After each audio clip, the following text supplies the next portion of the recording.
tal? ¿Cómo están? Tengan todos ustedes muy buenas noches. Bienvenidos a un programa más de Valdizán. Bueno, para nadie escapa el problema que ahora se está representando a través de la elección de las nóminas a determinadas postulaciones, a magistrados, al Contralor General de Cuentas y muchos otros tipos de cargos que tienen que ser escogidos mediante las comisiones de postulación. Hoy tenemos dos distinguidos invitados, vamos a hablar de cómo operan las comisiones de postulación y básicamente qué podemos esperar para el futuro de este modelo. Y para ello están con nosotros del Movimiento Pro Justicia, Carmen Aida Ibarra, muchas gracias por estar con nosotros, el doctor Milton Argueta, decano de Derecho de la Universidad Francisco Marroquín, miembro de una de las comisiones de postulación. Bien, pues la primera pregunta que quiero hacerles es, ¿cómo están funcionando? Hay mucha crítica hasta las comisiones de postulación, hay muchas críticas hasta el modelo. ¿Cómo lo han visto ustedes desde Projusticia? Nosotros consideramos que los procesos de postulación que recién concluyeron han sido de los más cuestionados. Es cierto que finalmente hubo algunos momentos... ¿Justamente cuestionados o injustamente cuestionados? Yo diría que justamente cuestionados, porque mucho del espíritu de la ley de comisiones de postulación y de lo que establece la misma Constitución Política de la República de Guatemala no fue cumplido. Asimismo, las resoluciones de la Corte. Los instrumentos se utilizaron en el marco formal, pero en ningún momento realmente funcionaron como instrumentos técnicos y objetivos orientados a ayudar a los comisionados a tomar decisiones. Más bien vimos una serie de resultados sumamente injustos para unos, sumamente favorecedores hacia otros, como punteos inflados, por ejemplo, o punteos disminuidos de manera arbitraria y discrecional. Yo diría que se perdió mucho de transparencia y de publicidad en estos dos últimos procesos. Y yo me voy a permitir decir que si bien hubo decanos que trataron de hacer las cosas diferentes, estaban luchando contra una serie de grupos que realmente los ahogaban y no dejaban ver, por lo menos a la opinión pública que ve estos procesos de lejos, los mínimos esfuerzos o los grandes esfuerzos que se estaban haciendo en ese marco. Y yo diría también que por el temperamento y el carácter de uno de los presidentes de las comisiones, concretamente el padre Serrano, también los grupos de interés ya no tuvieron ni siquiera de necesidad de defenderse, porque o sea, fue permisivo. Él fue permisivo y sobre todo salió a defenderlo, salió a la más mínima de las críticas, salía inmediatamente a atacar. A nosotros nos acusó de tener intereses oscuros. ¿Por qué? Porque dijimos que no era posible que estas comisiones estuvieran funcionando como copy-paste, porque lo que hacía la comisión de apelaciones en la mañana, la Corte Suprema lo repetía en la tarde, y tenían que ser perfiles diferentes, tablas de gradación diferentes, no podía haber un copy-paste, no podían ser los mismos instrumentos que se utilizaran para ambos procesos. Esa fue nuestra primera crítica.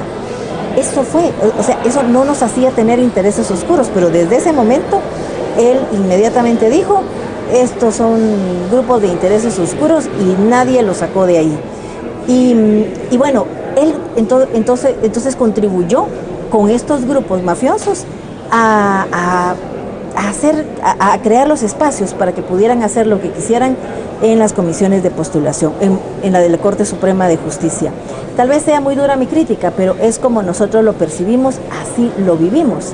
El padre jamás volvió a dirigirnos la palabra, a pesar de que nosotros fuimos de las pocas organizaciones que hicimos propuestas técnicas, y jamás llevamos ni una sola lista de candidatos que moviéramos. Y eso sí, nadie nos puede acusar de lo contrario, porque no movimos un solo nombre. Pero más allá de las especificidades, yo diría que los grupos de representantes del Colegio de Abogados y los representantes de la Corte Suprema de Justicia y de la Corte de Apelaciones, con el apoyo de unos cuantos decanos, muy pocos, básicamente Da Vinci, USAC de Occidente, y jalando por ahí al de la Universidad Rural, ellos son los grandes responsables de lo que ocurrió, porque hicieron y deshicieron en el marco de las ternas. Ahí no hubo transparencia, ahí no hubo publicidad, ¿Usted sabe qué tachas fueron presentadas? ¿Las conoció acaso? El público en general no las conoció. Y ahí las desecharon masivamente. Fueron muy pocas las que discutieron en el Pleno. La mayoría de los señalamientos de las instituciones, incluso no solo de la ciudadanía, sino de las instituciones que mandaron información, se desechó ahí mismo en ternas. Y nosotros no tuvimos acceso a saber con qué argumentos, ni siquiera pudimos saber qué. Ahora hay rumores de que hay magistrados electos que no tienen finiquito, y yo no sé qué van a hacer a la hora de tomar posesión. Al doctor Argueta le tocó estar dentro de varias ya comisiones de esas. Así es que, ¿qué está pasando? ¿Qué está pasando y cómo está ese modelo? ¿Cómo ha quedado el modelo de las comisiones de postulación? Bueno, esta es la tercera vez que tengo por ejercicio de mi cargo la oportunidad de participar como miembro de las comisiones de postulación para Corte Suprema y para Corte de Apelaciones. La primera vez no estaba vigente, no existía la ley de comisiones de postulación. Era un proceso totalmente distinto. Creo que el principal señalamiento que se le hacía entonces era que las sesiones eran a puerta cerrada y no se sabía lo que se estaba discutiendo. Yo creo que uno de los logros de la ley de comisiones de postulación es precisamente hacer públicas las sesiones. Pero eso también va a tener una consecuencia no del todo positiva a la que me voy a referir después. Pero ¿qué pasaba o qué era favorable en el primer modelo, cuando no existía la ley de comisión de postulación? Ahí era posible, entre todos los que estábamos ahí, hablar abiertamente de la persona y del ejercicio profesional del postulante. Decir qué clase de trayectoria profesional tenía, qué clase de clientes tenía, cuáles eran sus relaciones personales, y tomar la decisión si se le incluía en la lista o no. Y se hacía con mucha libertad y sin temor, como suele suceder ahora, a una represalia que en el mejor de los casos va a ser una represalia legal. Concretamente, siendo ahora público el proceso, puede haber represalias legales y ¿han habido amenazas también directas? Para mí en esta comisión de postulación no, desconozco para los otros comisionados, me imagino que no, porque lo hubieran hecho público. Pero en otra comisión en donde sí estuve, sí, la amenaza fue contra mí. Entonces, esa parte de la publicidad tiene ese efecto negativo, por decirlo de alguna manera. No se sienten los comisionados en entera libertad de decir, yo he oído de tal abogado, tal ejercicio profesional o tal cuestionamiento, tal comportamiento éticamente cuestionable, o tales son sus clientes, lo que sí sucedía antes. La otra cosa es que cuando entra en vigencia la ley de comisiones de postulación,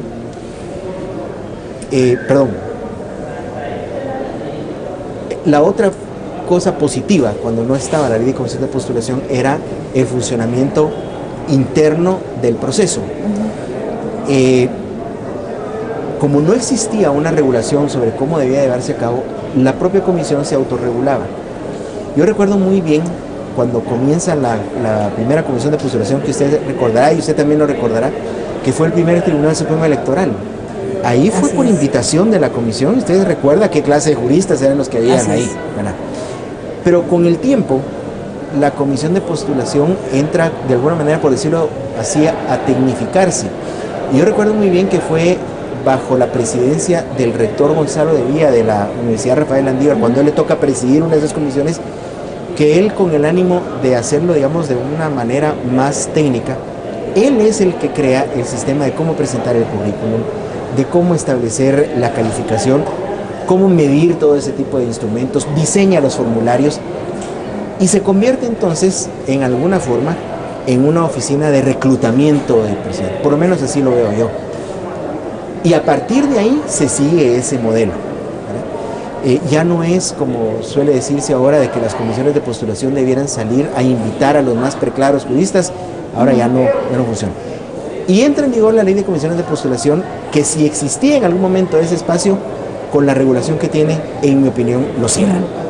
Ya en mi opinión, actuando en ese marco, la comisión de postulación ya no tiene la libertad de salir a decir propongo al licenciado José Eduardo Valdizán porque me parece que llena el perfil para X puesto. Ya no se puede. Yo creo que ese espacio que había, la actual ley lo cerró. Es difícil establecer un balance totalmente positivo o totalmente negativo en ambos casos. Ambos tienen cosas buenas, ambos tienen cosas malas. Si usted me pregunta cuál ha sido el proceso más complicado, más desgastante y más difícil de los que he estado, es este, sin lugar a dudas. Para elegir la nómina que llegó al Congreso para la actual Corte Suprema. Así es. Pero no solo el último proceso, como bien dice Carmen Aida, de elección, sino todo el proceso. Todo el proceso. Usted tiene aquí la ventaja de tener dos puntos de vista, la persona que lo ve desde fuera y quien lo vive desde dentro, que son dos puntos de vista totalmente distintos. Algo que quiero dejar muy claro es, una de las cosas que yo reconozco en el Movimiento Pro Justicia, en la persona de Carmen Aida, es de esas 65 organizaciones de la sociedad civil, esa es la única que está todos los días, a todas las horas, presenciando el proceso. La única.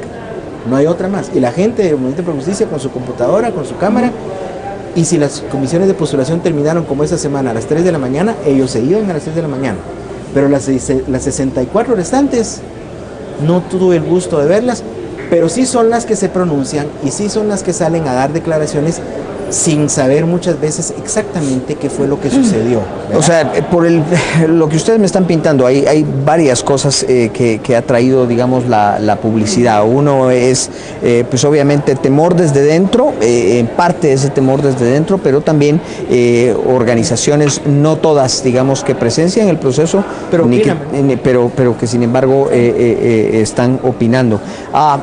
Cuando tenemos un proceso como este, ustedes viéndolo desde fuera, desde Projusticia, ¿creen ustedes que está llegando a las comisiones el mejor material humano, los mejores seres humanos profesionales para postularlos a esos cargos?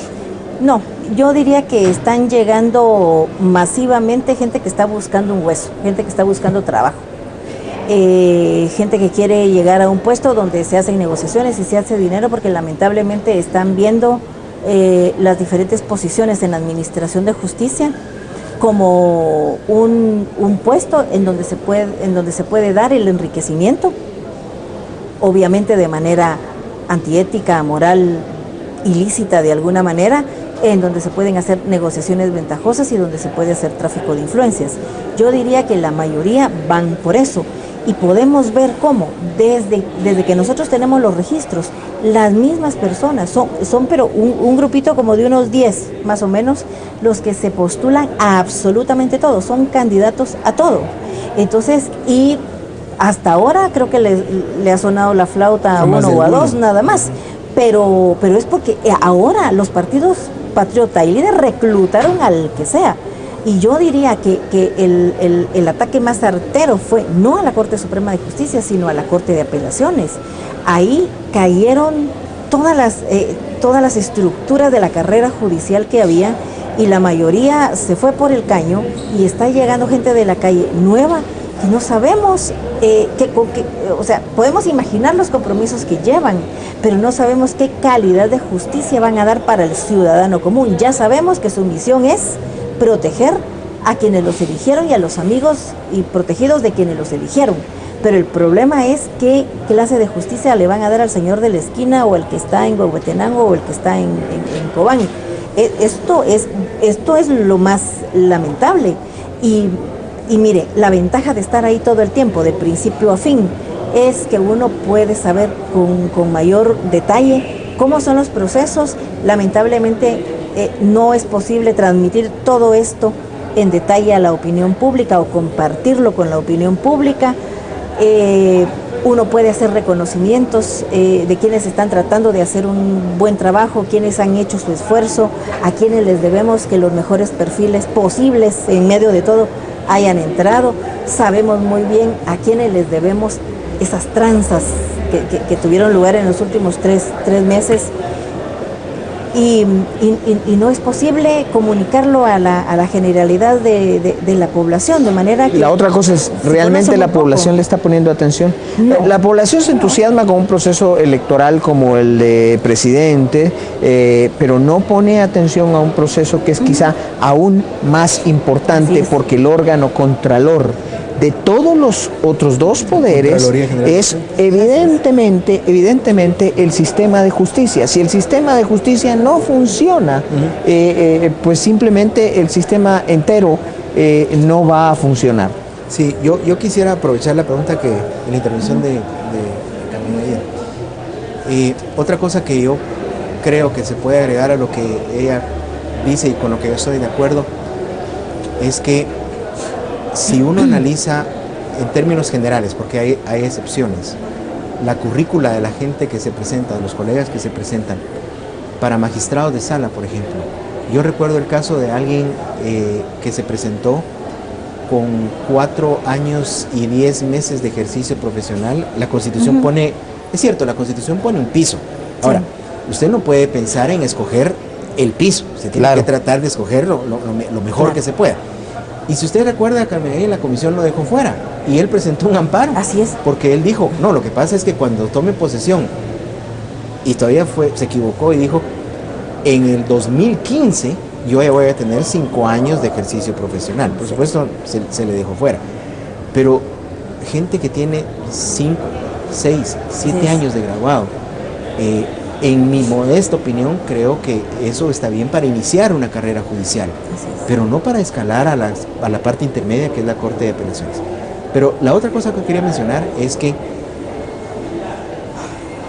a mí me da la impresión, por lo que vi, que los grupos organizados, que son los que resultan de la elección del Colegio de Abogados cuando hay estos eventos. Usted oía hablar ahí del grupo de Misco, del grupo del restaurante X, por supuesto el grupo del famoso rey del tenis, ¿verdad? Claro. Todos ellos tienen bases, son como pequeños partidos políticos, entonces tienen bases. Sus bases son abogados. Lo que pasa es que lo que buscan hacer es el sistema clientelar del derecho romano, ¿verdad? Cuando ellos llegan, tienen que buscar reciprocar el voto que recibieron en el Colegio de Abogados, colocando toda esa base. Entonces, lo que buscan, y eso yo lo vi, no es votar por el mejor, sino votar por su gente. Desde gente que llega, digamos, con alguna agenda oculta de decir, esta es mi oportunidad para hacer X o Y transacciones, porque mi investidura lo va a permitir, hasta gente que yo también creo que lo que busca es la estabilidad de un trabajo y de un salario estable por 5 años. Hay de todo, yo creo que no se puede generalizar, hay de todo. Pero lo que sí puedo decir, porque lo vi, es el interés de esos grupos es colocar su gente, porque es el sistema clientelar que usted y yo aprendimos en el derecho romano. Tienen que reciprocar lo que recibieron. Los mejores profesionales posibles que habría que convencer, porque habría que convencerlos, es de sacarlos de su oficina, en donde quizá están ganando más, teniendo mejores oportunidades de todo tipo.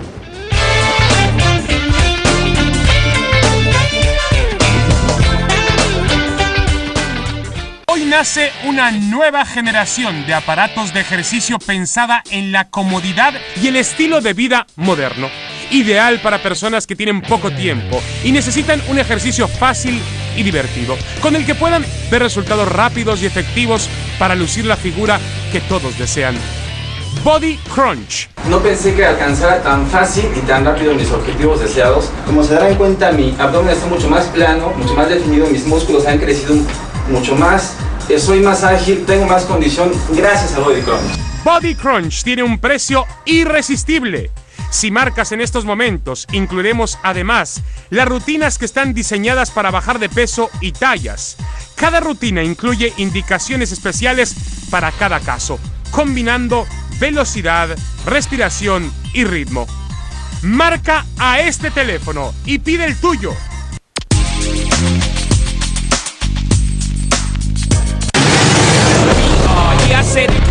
El boxeo, dos contrincantes tratan de poner en primer lugar la fuerza, la disciplina, la estrategia y la habilidad en manifiesto en un cuadrilátero para poder demostrar quién está mejor preparado y quién es el mejor.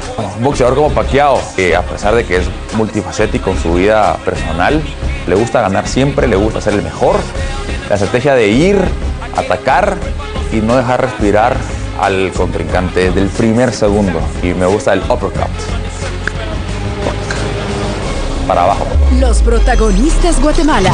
Lunes a viernes, 10:55 de la noche. Solo por Azteca Guate. Electra te ayuda a mantener tus alimentos frescos con los superprecios que trae para ti. Llévate esta refrigeradora Mave de 14 pies a una supercuota de 102 quetzales semanales y al chas de 4,399 quetzales. Además, llévate un microondas de regalo. Con Electra es más barato vivir mejor. Ven y compruébalo.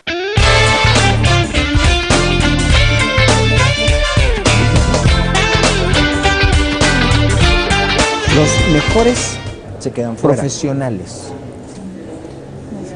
posibles que habría que convencer, porque habría que convencerlos, es de sacarlos de su oficina, en donde quizá están ganando más, teniendo mejores oportunidades de todo tipo.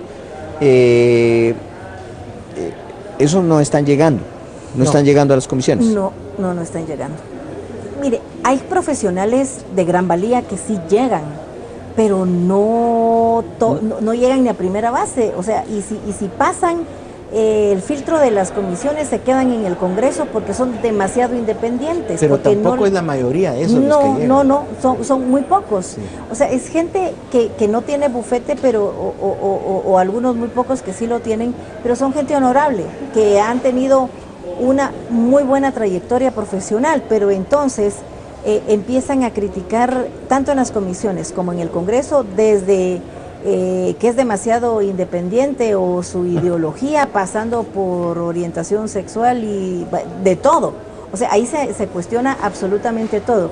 Entonces, miren, yo diría que ya tenemos que terminar de despedirnos de ese modelo de antes en donde la gente reconocida de la sociedad llegaba a esos puestos. No, ya estamos en plena transición hacia un nuevo modelo político en el país, y por eso se demanda también un cambio en la forma de elegir magistrados. O sea, no por cualquier cosa el modelo colapsó, por supuesto, por la corruptela que se da en las elecciones, en la Corte de Apelaciones y en el Colegio de Abogados, para mandar representantes a las comisiones. Básicamente ahí se da corruptelas cuando se inventan facultades de derecho para poder tener decanos sentados ahí, pero también es una dinámica que va de la mano de un proceso más profundo en el país, y es que está cambiando el talante político del país, y vamos a tener que gestar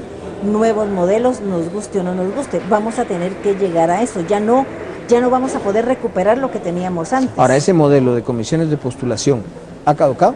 En mi opinión, sí. Sí, vamos a tener que ir a una reforma constitucional tarde o temprano, o vamos a tener que trabajar parches y parches y parches, pero eso no es lo más recomendable, porque vamos a seguir teniendo procesos como este y todavía peores. Porque mire, en estos procesos de postulación hay que reconocer a los decanos, a ver si no dejo a nadie fuera.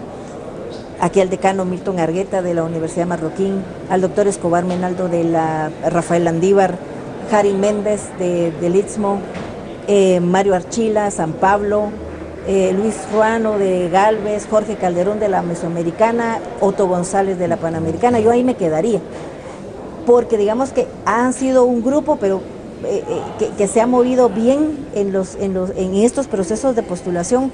Trataron de mejorar algunos instrumentos, pero también se veía que estaban totalmente impotentes frente a esas mafias que llegaron por el Colegio de Abogados y por la Corte de Apelaciones, y muchos de ellos, esta gente que llegó solo a operar, solo a levantar la mano, solo a obstruir, esa gente, la mayoría de ellos, sin ningún criterio, eran como los títeres de alguien que los estaba moviendo desde fuera, desde el IX o desde algún bufete de acá de la zona 9. Y esto se está replicando en todas las elecciones de los colegios que tienen de alguna manera que ver con comisiones de postulación, comisiones de postulación, Así elecciones de cargos públicos.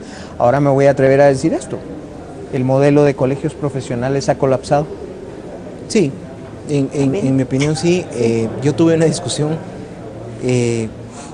hace ya un par de años, unos 3 años, cuando ustedes recordarán que proliferaron 3 o 4 proyectos de reforma constitucional. Así es. Hace más o menos 4 años. Asíes presentó su proyecto de reforma, la Universidad de San Carlos presentó su proyecto de reforma, este Movimiento Cívico Pro Reforma presentó el de ellos. Y todos incluían de alguna u otra manera el tema de la elección de magistrados de la Corte Suprema y de la Corte de Apelaciones. No recuerdo cuál es exactamente. Creo que coincidían el de CIES y el de ProReforma. Quitaban la participación de los colegios profesionales. Eso para mí era un avance, porque no significa que eso va a permitir que las comisiones con los restantes miembros sean químicamente puras, pero creo que su principal componente político y clientelar está en los colegios profesionales. Yo fui a votar para la elección de miembros de la Comisión de Postulación para este último proceso. Mire, era una campaña política, le regalaban a usted lo que usted quisiera, con edecanes, lo recibían con una subbebida en la entrada. Y yo recuerdo muy bien el comentario que le hice a un profesor de la universidad cuando salimos de ahí. Le dije, si mi papá, que fue abogado, viera esto, volvería a descansar en donde está, de la tristeza, de a cómo terminó algo que durante mucho tiempo, digamos, hará 50 años, 60 años, era sumamente prestigioso en el país. Usted debe haber escuchado cuando el Colegio de Abogados de Guatemala se posicionaba, el prestigio que su conocimiento tenía. Yo creo que desde el momento en que se ven como herramientas de grupos de interés y los cooptan, su naturaleza se perdió. No recuerdo tanto lo del colegio, porque siempre he sido medio adverso al tema de los colegios profesionales, pero sí recuerdo las Cortes Supremas de Justicia con los grandes nombres de abogados, la mayoría de ellos distinguidos catedráticos universitarios, de no una universidad, de varias universidades, con una carrera reconocida, con varios libros escritos, con nombres que eran verdaderamente reconocidos dentro de los gremios a los que se refería, y eso no está llegando. Y ahora, pues simplemente estamos al amparo de esto que está sucediendo. Como mínimo, bueno, está la reforma constitucional, pero la reforma constitucional también tiene los bemoles de que puede caer en algo que simplemente va a ser peor el remedio. Claro. O sea que se puede hacer. Va, digamos, un movimiento como Projusticia no propondría enmiendas al tema de las comisiones de postulación. Ya lo hicimos. Lo hicimos en el año, trabajamos en un proyecto de reformas en el año 2011 y lo presentamos a diferentes diputados en el Congreso. Finalmente la diputada Montenegro lo presentó como iniciativa propia. Viendo lo que ha pasado del 2012 para acá, obviamente se quedaba chiquita la propuesta, pero digamos que esa propuesta que está en la iniciativa 4471 toca algunos puntos clave de los problemas. Por supuesto, ahora habrá que profundizar eso. Nosotros vamos a insistir en que se vea la ley de comisiones de postulación, porque algo hay que hacer ahí, pero básicamente la verdadera solución va a estar en el ámbito constitucional. Sí.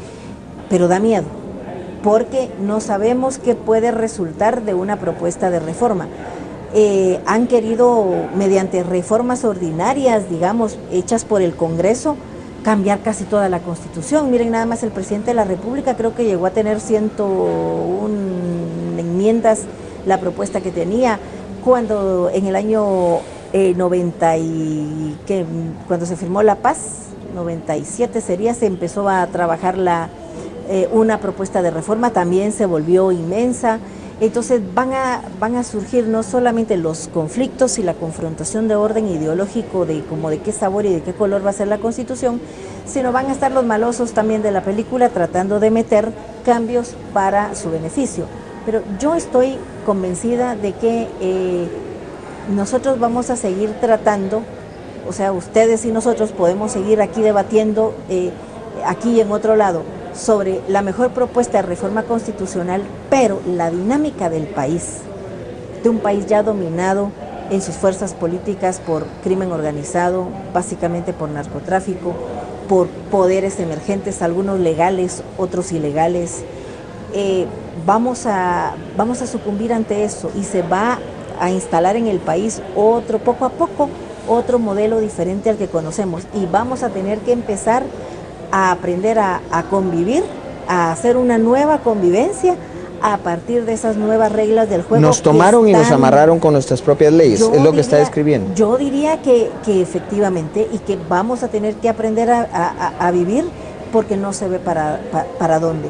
Vienen las compañías transnacionales y traen sus propias reglas, vienen los grupos del crimen organizado y tienen sus propias reglas, unos y otros tienen funcionarios a su servicio.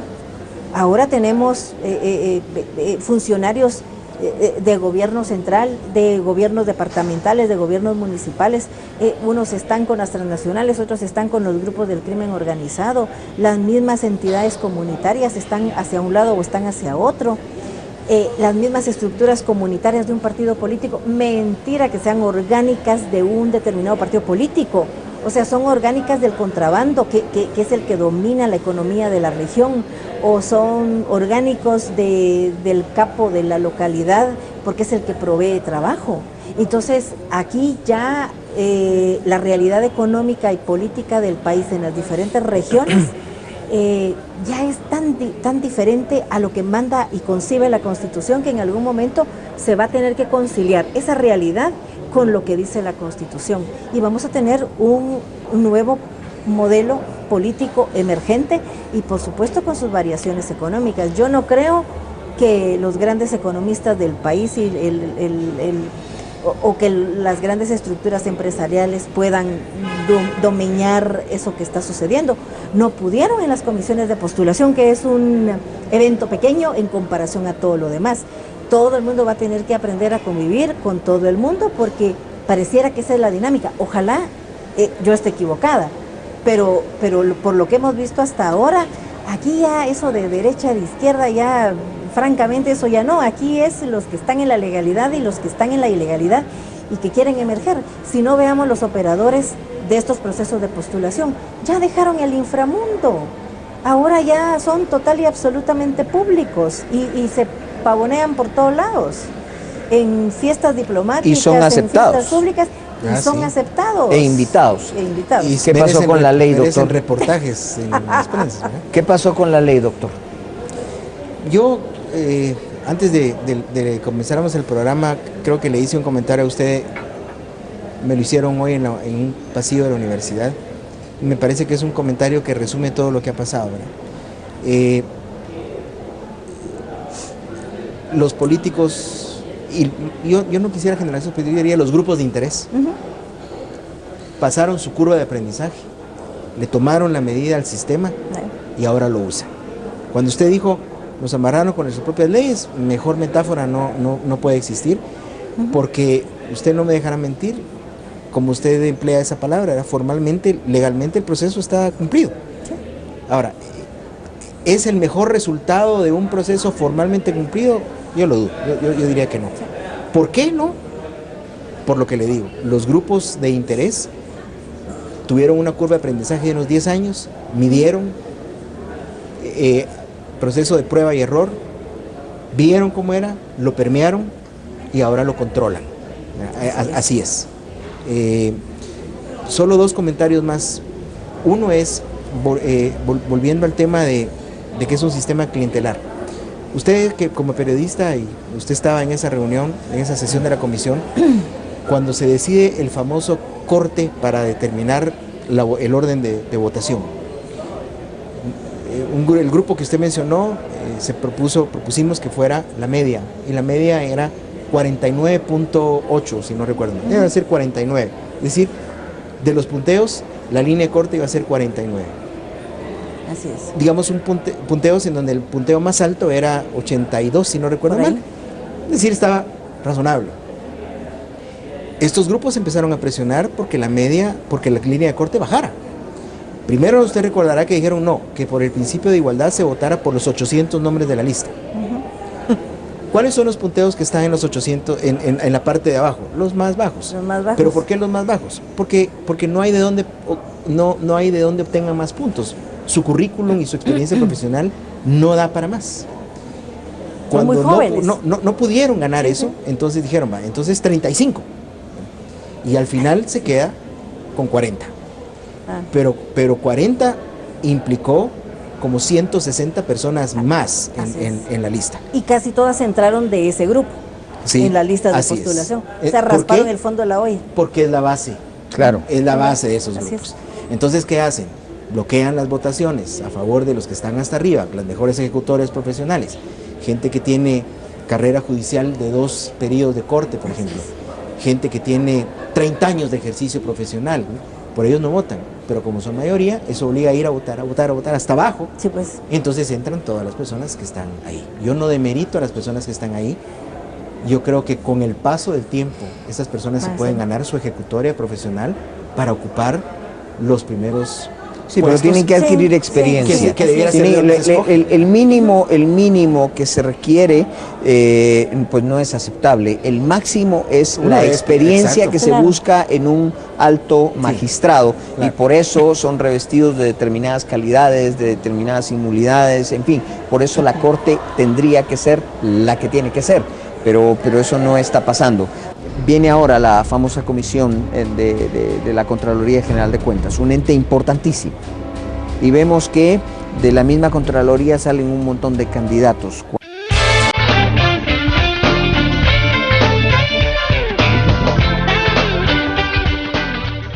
Aprovechan, familia, y utiliza tu tarjeta Azteca para realizar lo que necesites.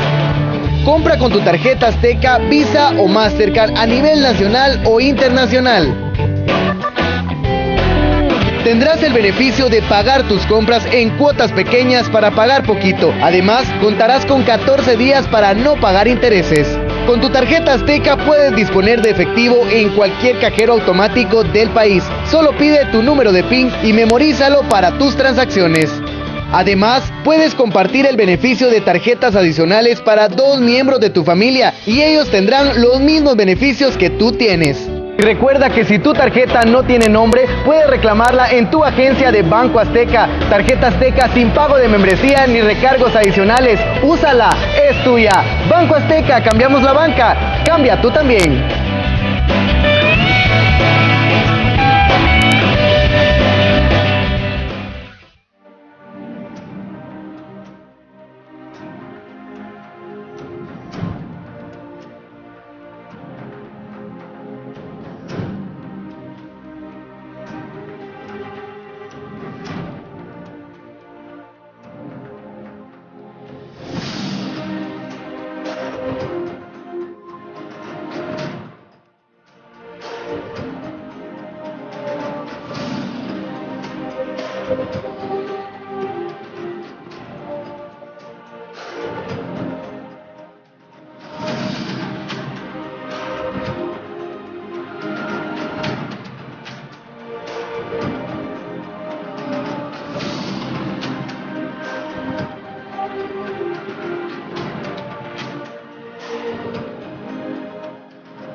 Este país es tuyo. Azteca Guate, cerca de ti.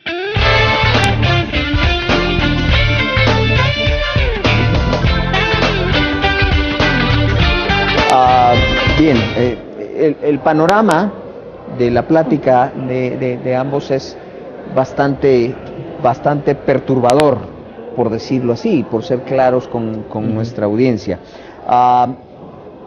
Viene ahora la famosa comisión de la Contraloría General de Cuentas, un ente importantísimo.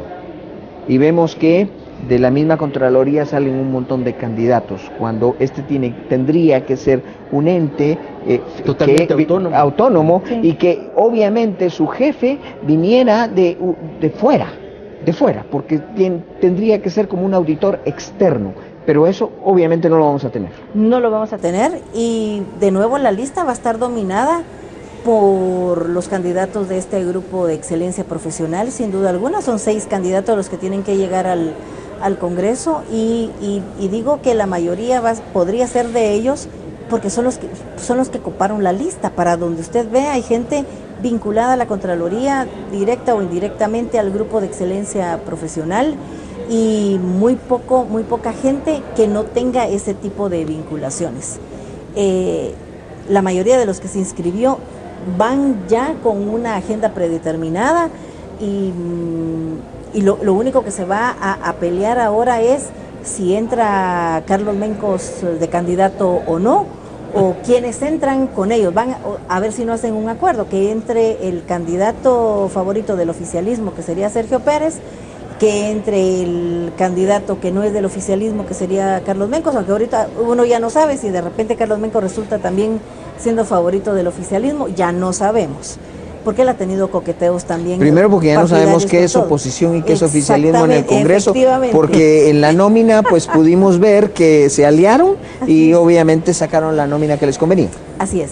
Luego, pero todo esto va a estar determinado también por la decisión que tome mañana la comisión.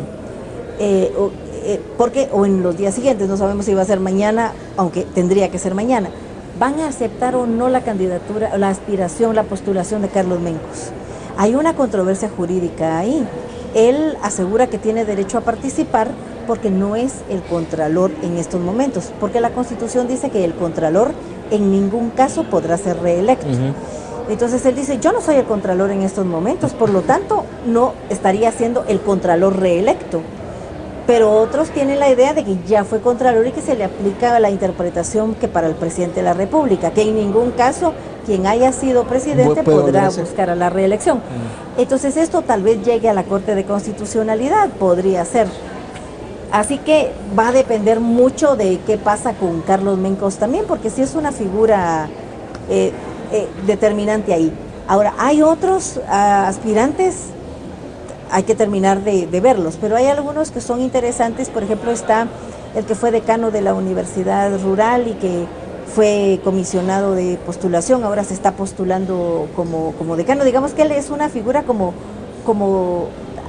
que está alejada un poco de la... Neutral, digámoslo así. Pues aspiraríamos poco a que más sea o menos. neutral, más o menos. Habrá otros que también más o menos vienen de lo mismo. Por lo menos no se le vincula directamente a uno de los grupos en pugna ahí. Habrá que ver.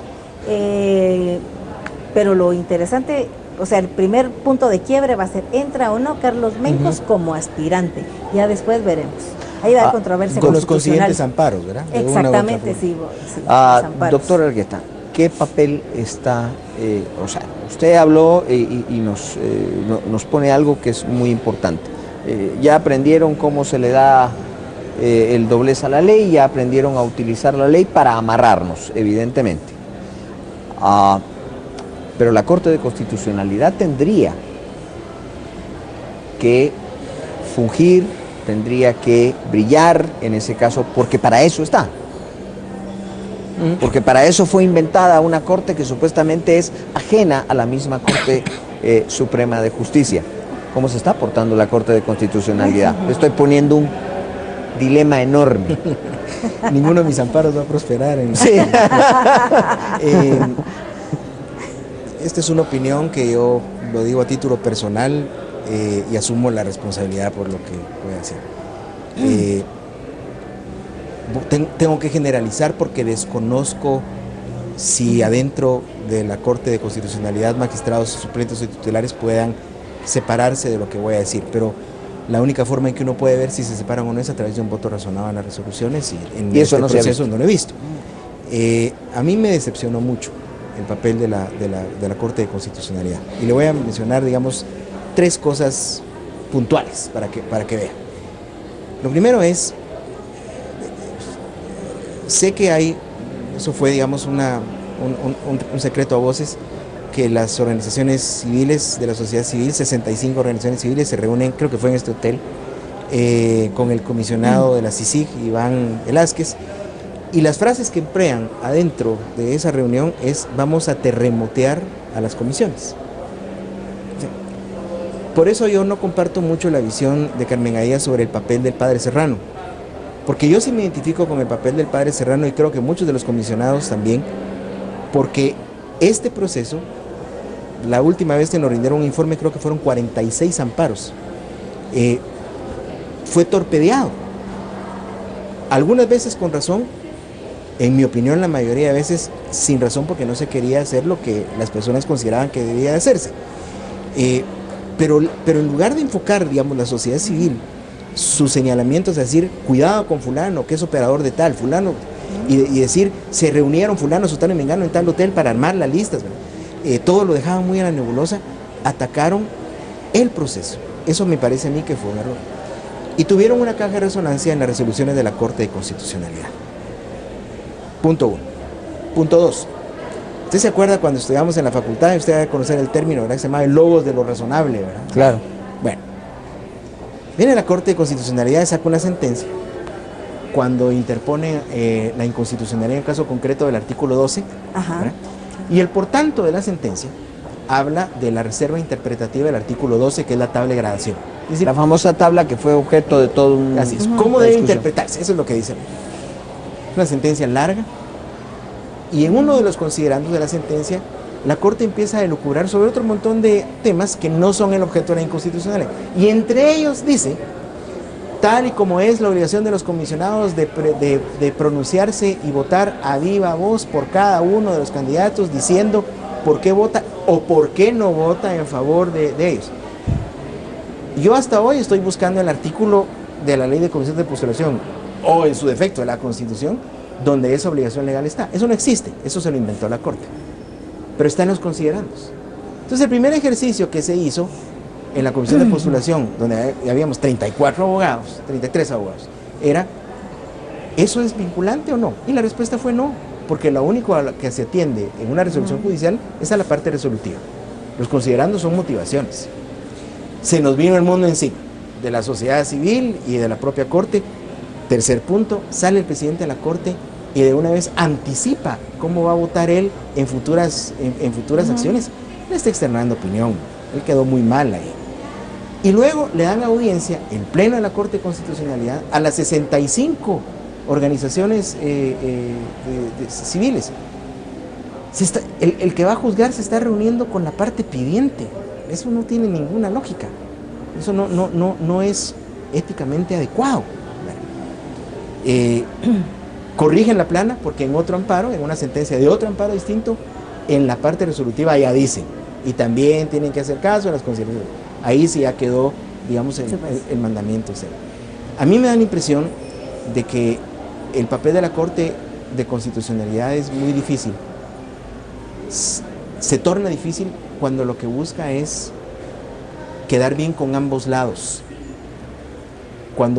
Creo que cuando una persona es un juzgador, no va a poder esquivar la situación de tomar una decisión en donde va a favorecer a un lado y va a fallar en contra del otro, pero ese es el papel del juez. Pero aquí dictan resoluciones en donde le dicen que sí a una cosa, pero le dicen que sí también a la otra, y cuando usted interpreta son situaciones contradictorias. Pero volviendo a logos de lo razonable, haga la cuenta. 650 personas por las cuales votar. Cada comisionado debía votar uno por uno, explicando su voto por cada una de ellas. Multiplique 34 votos por 650 personas. A 1 minuto de exposición, el primer día de la votación, en 6 horas, de las 7 de la mañana a las 3 de la tarde más o menos, solo se había podido votar, no elegir, votar sobre 15. Es materialmente imposible. Mire cuál es el fundamento legal, no existe. La Corte quiso congraciarse, digamos, con lo que se pidió. Yo creo que el guardián, el último guayadar del ordenamiento jurídico nuestro, efectivamente es la Corte de Constitucionalidad, el último. Pero tiene una tarea muy difícil si lo que quiere es fallar en estricto sentido. Puede uno no estar de acuerdo con el fallo. No me refiero a que fallen como uno quiere. pero cuando trata de equilibrar los fallos, ahí no caminamos bien. Miren, la Corte no queda bien ni con uno ni con otro, porque nosotros estamos también muy decepcionados de la Corte, porque no fue guardiana del orden constitucional en estos procesos de postulación. Y es que yo sí voy a mencionar nombres, ahí hay dirigentes gremiales. El magistrado Héctor Hugo Pérez Aguilera tiene su grupo, es su grupo de dignidad o dignificación profesional, y estaba en alianza con el rey del tenis, con Ética y Derecho del ex rector Estuardo Gálvez, con los abogados de Misco. Entonces él también tenía que cuidar sus intereses en las comisiones de postulación, y pesó más su papel de dirigente gremial en las comisiones de postulación y no su papel como magistrado de la Corte de Constitucionalidad. La magistrada Gloria Porras también tenía candidatos que eran de su simpatía, y el magistrado Mauro Chacón también tiene vinculaciones gremiales. Recordemos que él viene de la Universidad de San Carlos, electo por el Consejo Superior Universitario, y la universidad con grandes intereses en esos procesos de postulación. Y una de las magistradas suplentes, María de los Ángeles Arojo, postulante, o sea, aspirante a los cargos. Entonces, ¿qué bueno podíamos esperar de esa Corte? Hay algunas imprecisiones en relación a esa relación entre la CC y estas organizaciones. Primero, o sea, nos hemos reunido ya en 2 ocasiones con la Corte, vamos al Muro de los Lamentos a decir, miren, los procesos van mal, no se está cumpliendo esto, el espíritu, la interpretación teleológica, porque aunque el marco formal esté, el contenido no está bien. ¿Qué está pasando? Por supuesto que con esos intereses dominando el trabajo de la Corte de Constitucionalidad en estos temas, obviamente nosotros no tuvimos ahí ningún eco a las peticiones que se hicieron. Y efectivamente hubo una reunión en donde se habló, no del lado de las organizaciones, sino de otros lados, de que había que terremotear el asunto. Y el tema se trató. Algunas organizaciones estaban de acuerdo en terremotear los procesos, otras terremotearlos a recursos de amparo, digámoslo así. Digamos que había por lo menos 2 recursos de amparo, 2 acciones de amparo que databan de mayo, que sí estaban cuestionando las bases de los procesos de postulación.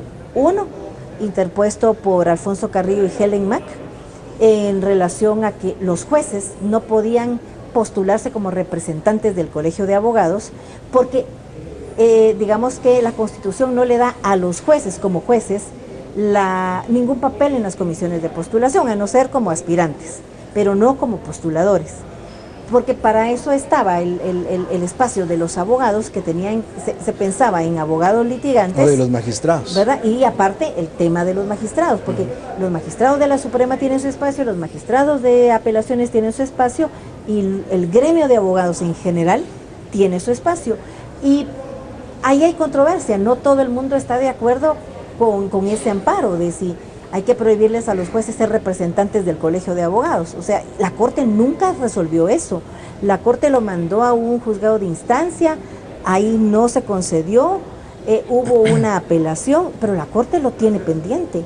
Otro amparo de mayo también fue el del magistrado Lanuza, que dice, el Instituto de Magistrados es una ONG. ¿Por qué una ONG va a estar organizando las elecciones de los magistrados de la Corte de Apelaciones para ir a las comisiones de postulación? Eso no se resolvió nunca tampoco. Esos eran, por eso se les llamaban amparos terremoteadores, porque si se movían las bases de todo lo que pasaba. Pero esos quedaron en mayo. ¿Verdad? Como mínimo, hay que cambiar la ley de comisiones de postulación. Que no es suficiente. Así es.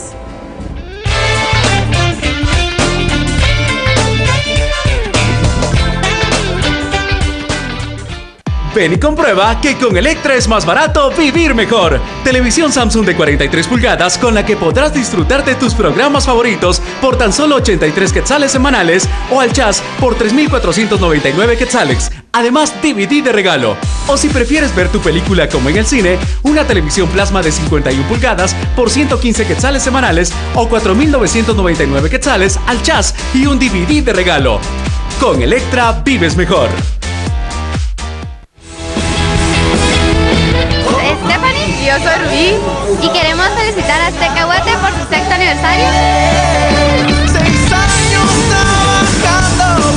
Saludo a Azteca Guate en su 6º aniversario, ya que tienen la mejor programación, ¿sabes?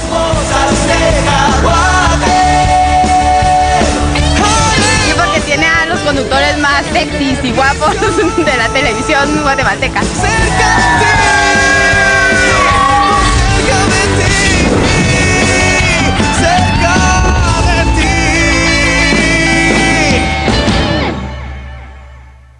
Muévete con libertad, con los superprecios que Electra trae para ti. Llévate esta preciosa itálica modelo 250Z por tan solo 229 quetzales semanales o aprovecha el precio chas de 13.499 y de regalo casco gratis. Con Electra es más barato vivir mejor. Ven y compruébalo. Soy Elizabeth Zamora, atleta olímpica de taekwondo de Guatemala. Es el deporte que yo elegí porque yo quería ser grande en esto, porque quería representar a Guatemala en esto. El saber que Guatemala está detrás mío, no solo soy yo, sino que es todo un país el que me está apoyando. Soy Elizabeth Zamora, atleta olímpica de taekwondo y soy orgullosa de ser de Guatemala.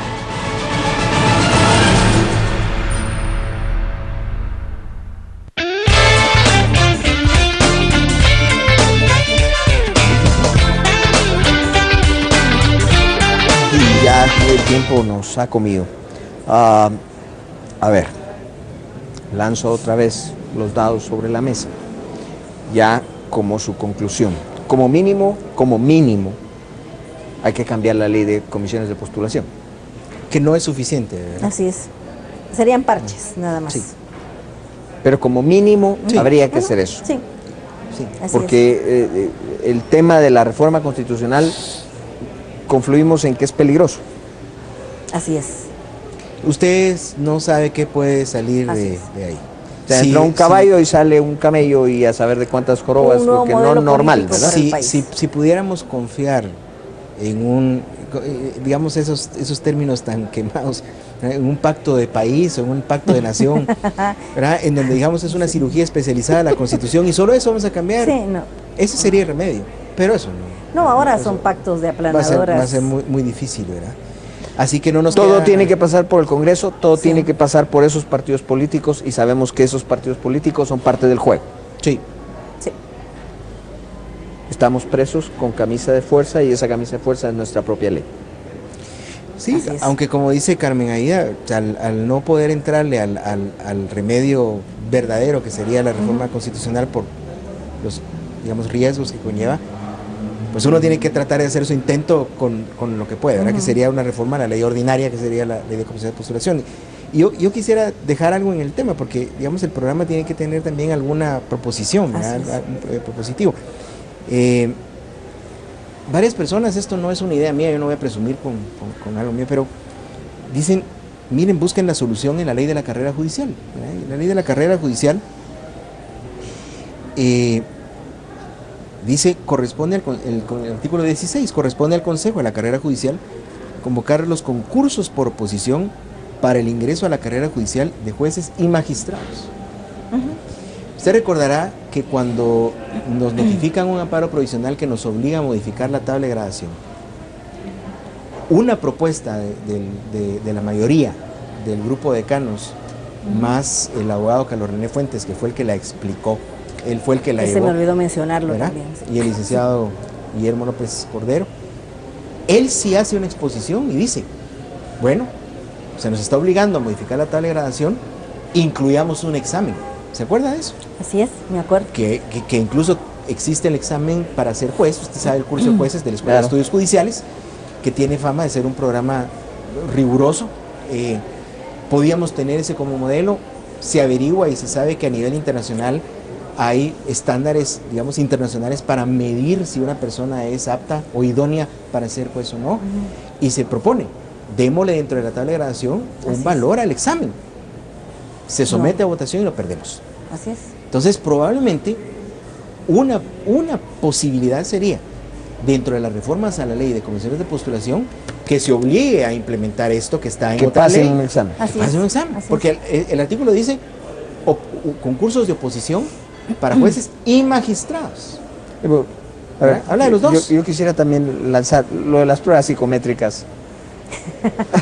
Sí. Bueno, muchas gracias a ambos. Muchas gracias por haber estado con nosotros. Sí, gracias. Muchas gracias a a Carmen usted. Aida Ibarra de Projusticia y al A doctor usted por Milton invitarnos. Argueta. Muchas gracias. Muchas gracias. Muchas gracias a ustedes por habernos acompañado. Quiero dejarles esto. Este tema es quizá más importante que las mismas elecciones presidenciales.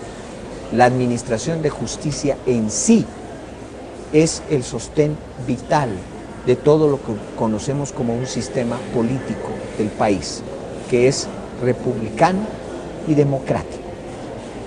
A esto le tenemos que poner muchísima atención. Muy buenas noches. Pásenla.